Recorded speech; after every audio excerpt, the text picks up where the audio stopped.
Welcome to News 5 Everywhere.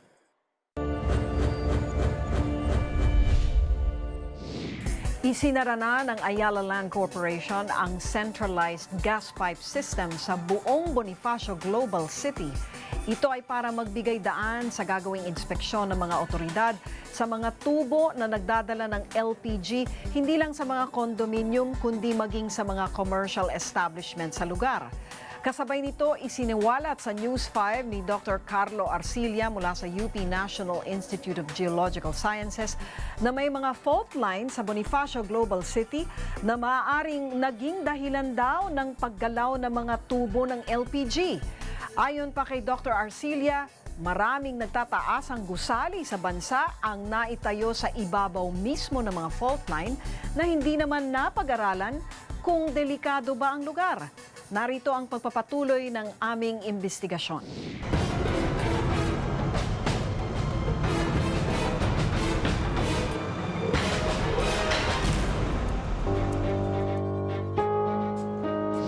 Hindi lang ang pagsabog sa Tuserendra unang pagkakataong nagkaroon ng insidente ng gas leak sa Bonifacio Global City.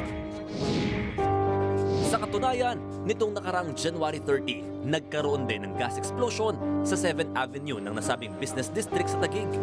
Walang namatay o nasaktan, pero ang insidenteng ito ng gas leak hindi man lang napagtuunan ng pansin. Wala nang bakas ng sira sa kalye matapos itong sementuin ulit. At dahil sa kapapalit lang din ng mga opisyal ng Taguig City Police, wala makapagsabi sa kinahinatnan ng investigasyon. Bagamat kumpirmadong gas leak ang dahilan, walang kinasuhan dahil property naman ng Ayala Land ang nasira at wala na rin gustong magsampa ng kaso laban sa kanila. Sa magkasunod na insidente ng mga pagsabog sa Fort Bonifacio bunga ng gas leak, hindi tuloy maiwasang mangamba ng mga residenteng nakatira rito. It is important that the government and the building management and the city planners all get together and figure out a solution, because that's why people want to live here, because they feel safer. Pero hindi pa man natutuldukan ng punot dulo ng mga pagsabog, may mga mas pinangangambahan pang ilang mga eksperto. Base sa mga panghawak ko, ito nakikita niyong kulay pulang linya ay kumakatawan sa aktibong West Valley Fault. Nandito ako ngayon sa may bandang C5 na halos malapit lamang sa nasabing fault. At mula rito, katabi naman ito ang Bonifacio Global City o BGC na kung saan nakatayo naman iba't ibang mamahaling establishmento gaya na lamang ng mga mall at mga condominium. Sa pag-aaral ni Dr. Carlos Arcilla, head ng UP National Institute of Geological Studies, dapat bigyan ng pansin ang mga nagsangasangang fault mula sa isang aktibong fault ng Marikina Valley. Na may mga sanga-sanga yan na parang kahoy, kung may mga sanga na hindi pa namamap, tapos na semento na. It so happens that I think there is one, ang tawag namin, one branch of the fault that might be passing through the Bonifacio Global City. Pero, I don't want to be alarmist. Kasi first, we have to prove kung active yung fault o hindi.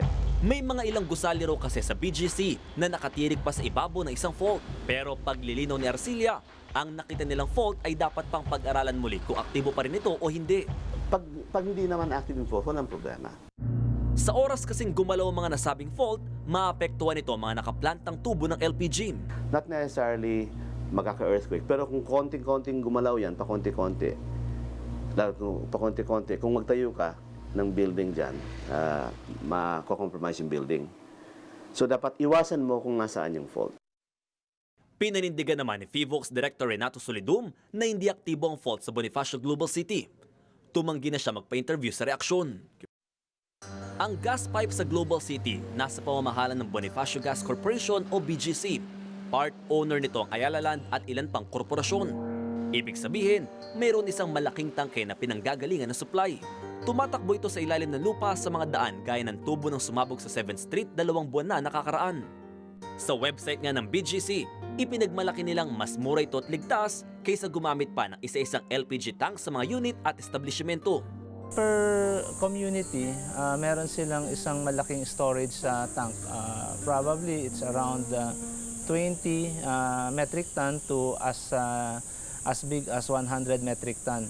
So in the case of Fort Bonifacio, yung kanilang central pipeline is for the use of commercial establishment, yung mga restaurant, at saka yung kanilang mga condo units, which is yung mga high-rise nila. Isinusulong ngayon ni Party List Representative Arnel T. mula sa LPG Marketers Association ang LPG Regulation and Safety Bill na naglalayong baguhin ang paggamit maging pagmintena sa gas pipes gaya sa Fort Bonifacio. Gusto rin nilang mabigyan ng training ang mga residente ng kondominium sa kaligtasan. Ang nangyayari dyan ay ang consumer ang nagkaroon ng problema dahil sa tingin namin napabayaan niyang nabuksan niya yung burner at hindi niya ito naisara. Kung sira man ang burner niya, hindi niya naisara yung main valve ng LPG. Kung meron man, I hope meron silang main valve na dapat na isinasara pag hindi ginagamit. So, at ang pangatlo, na nakikita kong pinaka-problema, maaaring naamoy niya ang LPG or kung hindi man niya naamoy, probably na-immune na siya sa amoy dahil kung nandun siya sa loob ng bahay. Yung sigurong pagbubukas niya ng kanilang any electric equipment or even the switch of the light, ang siyang nag-trigger nitong explosion na ito. Oras kasi magkaroon ng hindi inaasahang paglindol, unang-unang tatamaan ng mga gas pipe na nakaplanta sa lupa. Every time magkaroon ng isang major earthquake at naka-pipeline ng isang building, masisira talaga yung pipeline every time gumalaw ang building. Ito mismo ang pangamba ni Arcilia, kaya't ngayon pa lang ay minumungkayan na niyang siya sa atin ng gobyerno ang mga natuklasan nilang fault sa ilang mga gusaling nakatayo sa BGC. Kung magtayo ka ng building dyan, mako-compromise yung building. So dapat iwasan mo kung nasaan yung fault. Wala namang problema kung 5 meters ka away from the fault. So dapat malaman mo exactly kung saan dumadaan yung fault bago ka magtayo ng building. Kaya simula pa lang na napansin nila mga fault na ito, agad na nila itong inilapit sa mga ahensya at korporasyon pero nabigo sila at hindi sila pinansin.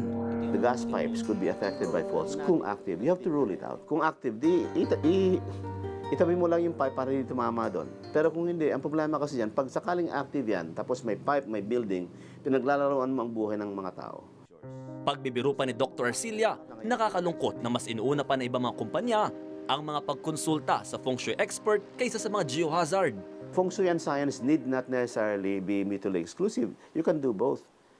Inuna mo na yung Feng Shui, hindi pa pala yung pundasyon mo, hindi pa pala maayos. Geohazards are very real in our country. And we have to be prepared for that kasi active tayo tectonically, active tayo geologically.